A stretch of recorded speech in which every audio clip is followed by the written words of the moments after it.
Patelė yra patelė, nes jis stokoja tam tikrų savybių.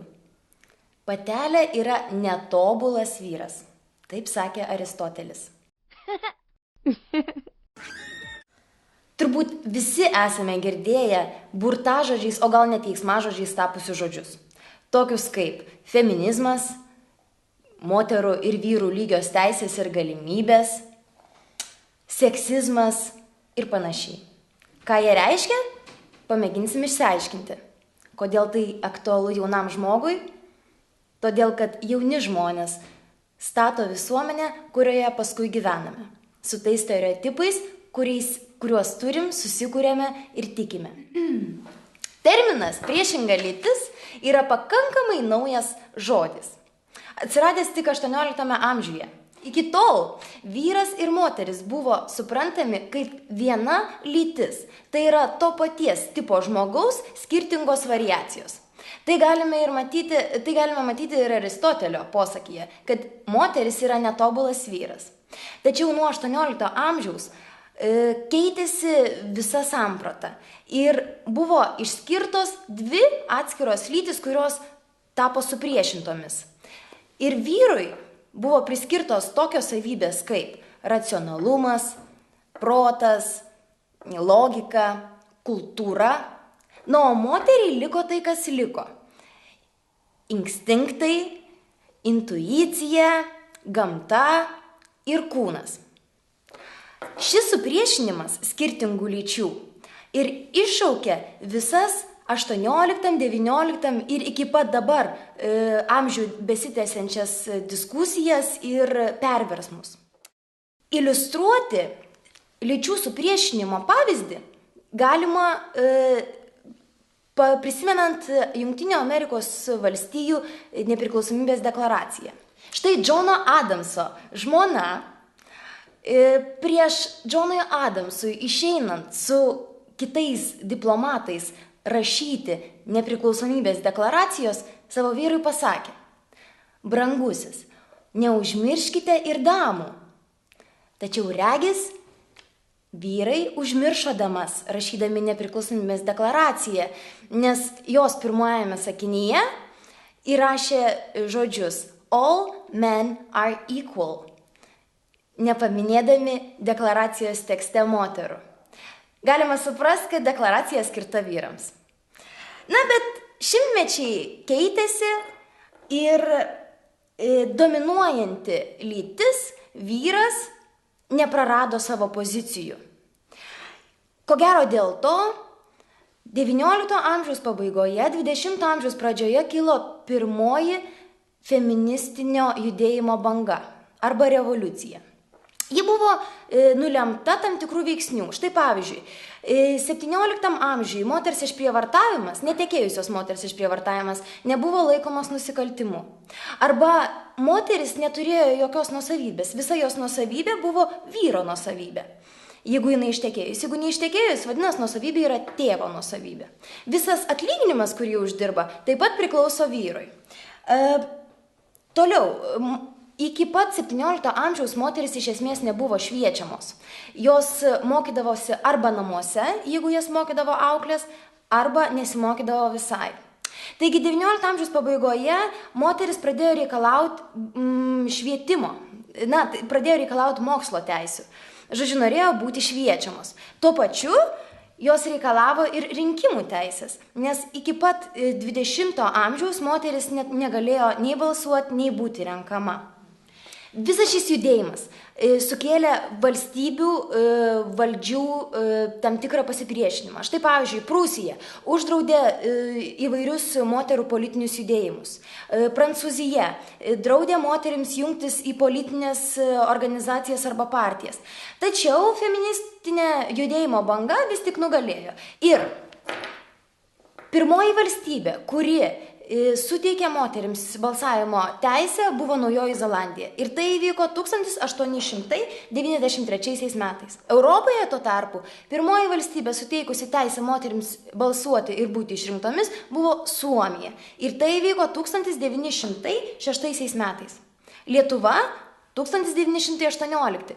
Bet įdomu tai, kad, pavyzdžiui, tokios valstybės Europoje kaip Šveicarija arba Lichtensteinas tik tai 20 amžiaus pačioje pabaigoje leido moterims balsuoti ir būti renkamomis. Štai, pavyzdžiui, Lichtensteinas tik 1984 metais moterims suteikė teisę balsuoti ir būti išrinktomis. O Šveicarijoje tai vyko 1971. Tai, galim matyti, kad ta teisė balsuoti yra pakankamai nesena teisė moterims. Ir, galbūt tai ir iššaukia tam tikras problemas. Taigi, galbūt tai yra vienas iš paaiškinimų, kodėl moteris pakankamai neaktyviai naudojasi teisę balsuoti arba būti renkamomis. Tuo tarpu priartėjame prie antrosios feministinio judėjimo bangos. Ji vyko po Antrojo pasaulinio karo. Štai kas įvyko. Kuomet kilo Pirmasis pasaulinis karas, vyrai išėjo kariauti. Iš karto, pakankamai per trumpą laiką kilo ir Antras pasaulinis karas. Vyrai kariavo. Kažkas vis tik turėjo dirbti fabrikuose, gamyklose ir panašiai. Tose vietose, kur anksčiau dirbo vyrai, bet dabar išėjo kariauti, turėjo dirbti moteris. Taip, prasidėjo toks pirmasis didesnis moterų įdarbinimo procesas. Tačiau, kuomet karas pasibaigė, vyrai grįžo namo ir, be abejo, jie norėjo grįžti atgal į savo darbus. Tačiau darbo vietos buvo užimtos, nes ten dirbo jų moterys, tos, kurios anksčiau te dirbdavo namuose, prie, puodų, vaikų ir panašiai. Moteris nenorėjo taip lengvai pasiduoti ir atiduoti vyrams darbo vietų. Tačiau su šitu procesu buvo kovojama taip pat nacionaliniais, valstybiniais lygmenimis. Prasidėjo įvairios kompanijos, kurių metu valstybių valdžios diegė visuomeniai tokius standartus, sakydama, kad, pavyzdžiui, kad moters vieta yra virtuvėje, kad, turbūt žinot, visi tą populiarųjį women, know your limits ir panašiai, kad, buvo bandoma net moksliškai įrodyti, kad moters smegenys yra, informaciją pasisavinančios daug prasčiau negu kad vyrų smegenys. Moteris yra, jau taip sudėta neva anatomiškai, kad ji yra, silpnesnė. Ir tai buvo grindžiama, mokant moteriai mažesnį atlyginimą už tą patį darbą. Pavyzdžiui. Bet tada, žodžiu, visų šitų įvykių pasekoje kilo ta antroji nepasitenkinimo banga, antrasis feministinis judėjimas, kuris atvedė iki tam tikrų deklaracijų, rezoliucijų priėmimo. Štai šitoje vietoje stipriai pasidarbavo Tarptautinė darbo organizacija, kur, pavyzdžiui, ten 1950-60 metais buvo priimtos konvencijos, kurios garantavo vyram ir moteriam vienodą atlygį, reikalavimą nediskriminuoti žmogaus dėl lyties ir panašiai. Bet, žodžiu, bet kokiu atveju moteris vis tiek buvo stengiamasi sugrąžinti į virtuves, į namų aplinką. Gal jau pabodo? Televizijoje įprasta dėmesį stengtis išlaikyti, įvedant erotinius elementus. Ar tai seksistiška? Manau, kad taip. Bet televizija taip daro.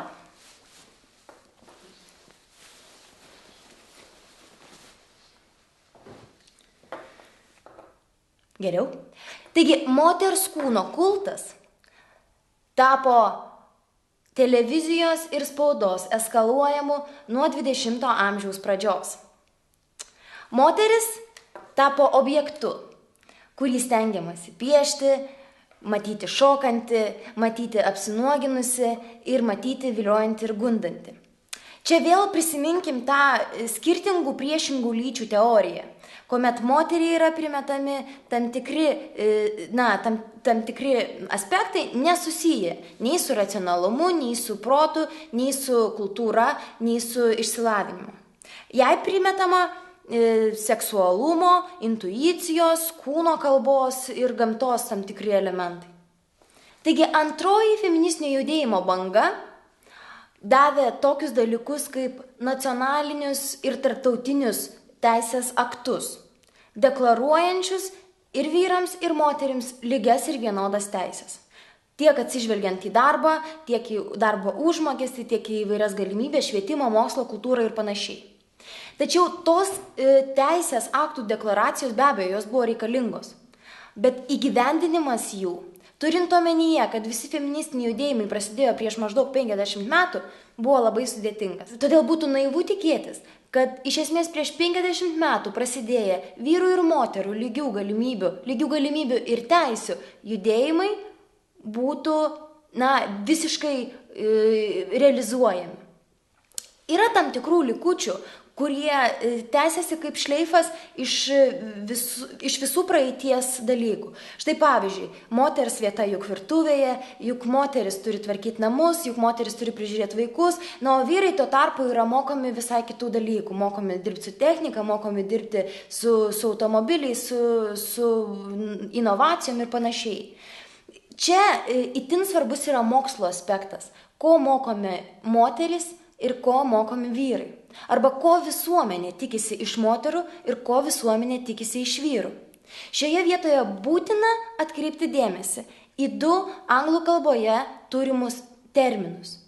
Pirmasis – sex, antrasis – gender. Lietuvių kalboje abiejų šių terminų atitikmenis yra lytis. Tuo tarpu anglų kalboje sex reiškia biologinę lytį, o gender reiškia socialinę lytį.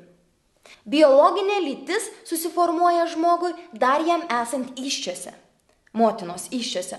Tuo tarpu socialinė lytis yra visuomenės konstruktas, tam tikra fikcija, kurią visuomenė arba to laikmečio normos primeta žmogui. Todėl feministinis judėjimas, mano supratimu, turėtų reikšti siekį išsivaduoti iš socialinės lyties konstruktų arba siekį vyrams ir moterims nusipurtyti tą socialinės lyties fikciją. Iliustruoti socialinės lyties sampratą visuomenėje galima labai paprastai. Štai pavyzdžiui, 5 dalykai, kuriuos daro vyras. Vairuoja automobilį, uždirba pinigus, stato namą, dalyvauja politikoje, žiūri žinias. Ir 5 dalykai, kuriuos daro moteris. Augina vaikus, gamina valgyti, tvarko namus, skalbia, apsipirkinėja. Taigi turim stereotipus, kuriuos visuomenėje esam patys susikūrę. Ir žinot, kas įdomiausia? Kad tiek 5 dalykus, kuriuos sakėme daro vyrai, tiek 5 dalykus, kuriuos sakėme daro moteris, iš tiesų daro abu. Tiek vyrai, tiek moteris.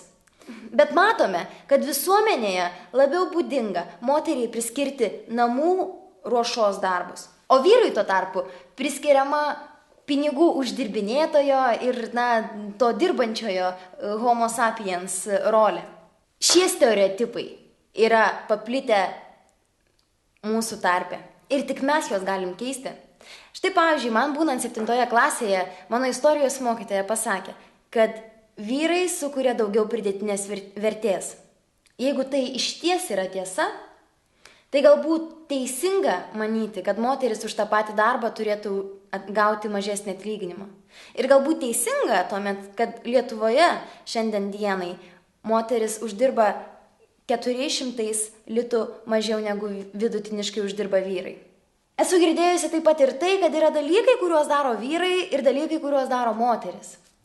Jeigu tai tiesa, tuomet galbūt normalu, kad šiandien Seime mes turime 18% moterų.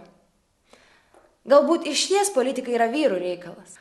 Taigi šios trumpos įžvalgos apie vyro ir moters padėtį visuomenėje, apie egzistuojančius stereotipus galėtų būti pagrindas tolesniai diskusijai. Taigi kviečiame jungtis prie kairiojo smegenų centro ir diskutuoti.